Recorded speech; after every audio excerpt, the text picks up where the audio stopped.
So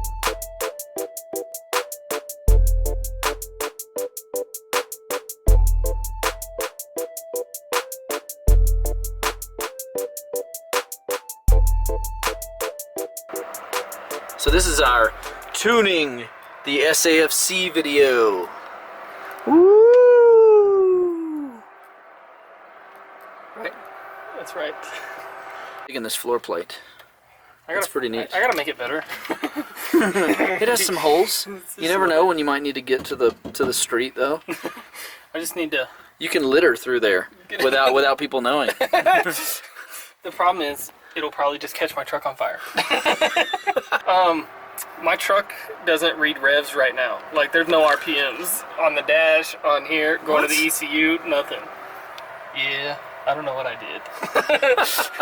So, if the SAFC's not reading revs, how does it know when to add fuel? I don't know. First things first, just hit this button a bunch of times. It's not doing anything. Yeah, because I already hit it a bunch of times. And then you're going to go into your settings and you're going to hit next. And then this is the important stuff. And we're going to start off at throttle point. We can go down more, but I don't give a crap about none of that. So we're going to start here. And basically what throttle point is going to do is, depending on how much pedal you're giving the car, it's going to adjust your high throttle point and your low throttle point. And what it's going to do is it's going to give us our maps based on RPM. So our high throttle starts at 1,000, and then it goes 2,000, 2,500, 3,500, 4,500, 5,000, 5,500, 6,500, and after that it doesn't matter because our truck doesn't really rev past that. Low throttle is going to be all the same RPM points, but that's going to be when you're just kind of like cruising around on the freeway. Gosh dang it, this button's getting Can you stuck. customize your RPM points? Yeah, somewhere in here. Maybe in etc. Yeah, right here. Oh, there it is. Look at that. Right here. So you can change it, and you can... You can change it to any point. Any point that you want. That's when it's any point, right? Or does any stand for something important? I don't know. It's not like when you buy these things, it's not like they come with instruction manuals. No, because this is like from the early 2000s. This is OG Fast and Furious. Yeah, it is. That's why we need it. So, then you're going to take your high point, and obviously down low, it's not really going to matter because you're not going to be spooling down low, so you're not going to have to give it very much fuel. But you're going to match this with your AFR gauge. This is your two best friends. Can you see that? I can see that. Good. I mean, It's I'm not looking on at it. because the truck isn't running. But you're going to watch this. 14.7 is perfect. Stoichiometric is what they call it. That. It's perfect. Below that, you're going to be lean. So the higher the number, the leaner the vehicle's running. The lower the number, the richer it's running. So more fuel. Fat and happy is the saying. Lean is mean. If you go too fat, you're going to run into issues. Too lean, you're going to run into issues. Basically, you're going to want to stay between about 16 to 14 at idle. Somewhere in there will be good. If you're dropping below that, don't worry about it too much because you're not putting any stress on it. When you say below that, Above that, I guess. what do you mean you guess? Well, I don't know. When it goes lean. Like higher than 14. Yeah. That's not below, that's above. Yeah, but it's below it. On the gauge, physically it's below it, but the number is higher. So if it goes over 14... Hey, try to make this clear for people watching this video. Like...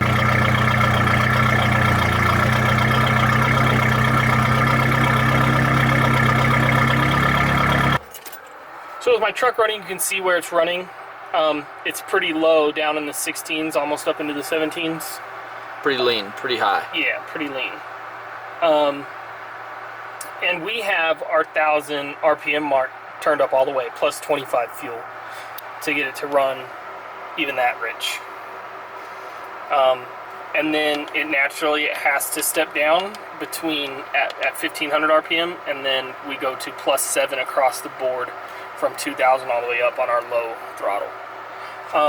And basically what you're going to do is you're just going to go cruise around town, and you're going to watch your AFR gauge, and you're going to try and keep it as close to 14.7 to 15 as possible, and you're going to adjust this all the way through your RPM range until it's in there. And you're going to want to do that for first, second, third, and probably fourth gear. Fifth gear you don't really have to worry about. But that's just when you're cruising, when you're not like getting on it. Yeah, when you're not in boost. You want to be out of boost for this. Then you're going to look at your high throttle, and this is going to be when you're in boost, is what we're looking at here. And we're adding basically all the fuel once we get over 6,500, but the truck never sees over 6,500, redline 6,000. So we start off and we're pretty low, because when are you ever at 1,000 RPMs where you're flooring your truck and you're in boost? It's not really a thing. But as we go up higher, and 3,500 is probably a little before or a little after the turbo kicks in. We haven't done a whole lot of testing. I think the turbo spools on this at about 2,200. And so that's when we really start seeing a gain in fuel, all the way up to 20% is what we're adding at a full throttle, full RPMs.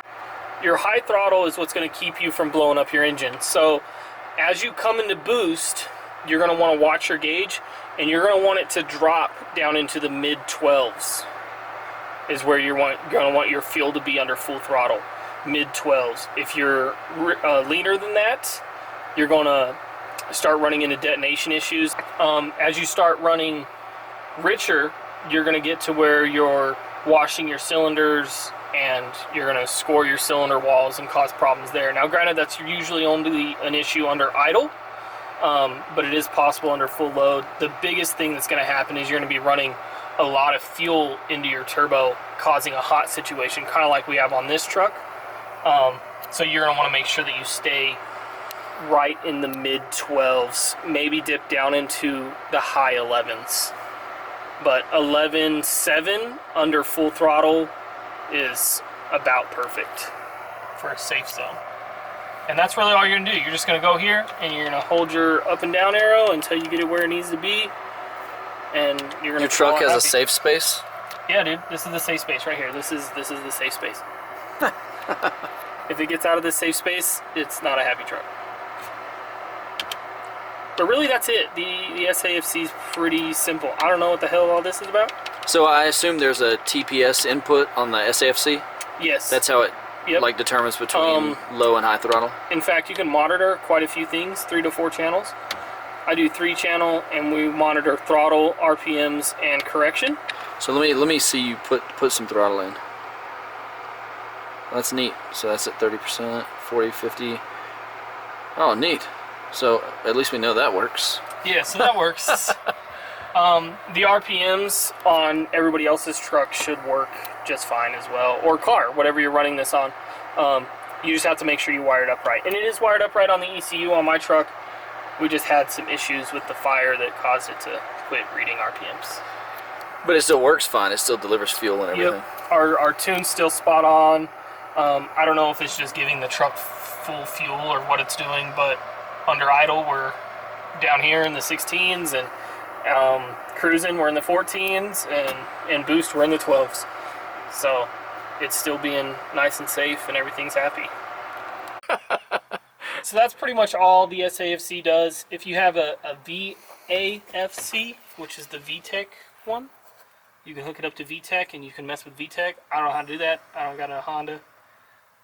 If you I don't got a Honda. So much contempt in that statement. If you do get a VAFC, you can use it on any vehicle. A VAFC? Yeah, whatever. You just don't hook up the VTEC portion of it. Just don't hook up the VTEC wires. In fact, even on this, like, we have so many wires. We have 3 wires that aren't hooked up to anything, and it still works just fine. So you don't have to hook everything up. Just hook up what your vehicle has and what you can do, and it'll work, and it'll do its job. Other than that, I don't think there's anything. Have fun, roast some tires. Yeah. Set your truck on fire. Make sure you have one of these. That's the most important thing about all of this, is making sure that you... The wideband for tuning? Yeah, just make sure you can read your AFRs, because if you can't, you're just pissing in the wind. Well, make sure you also have a fire extinguisher. Yeah. I mean, maybe just delete AC. and don't run your wires through your firewall without a grommet or something. There you go. You should be good. Words of wisdom from the man who knows. Yep. Hard bodies. We've been there a couple times. Are we ready for the outro on this thing? We ready to send it off? Yeah. Okay. This is a video about your truck, so send it off, sir. Here we go. We're gonna start here. So if you guys have any other questions about an SAFC or anything else, just let us know, and we'll do our best to answer those. Ronnie will do his best. I'll do my best. I'm not an expert by any means, but I'm trying to get there with how much dumb stuff we're doing. So anyways, we'll see you guys later. Later.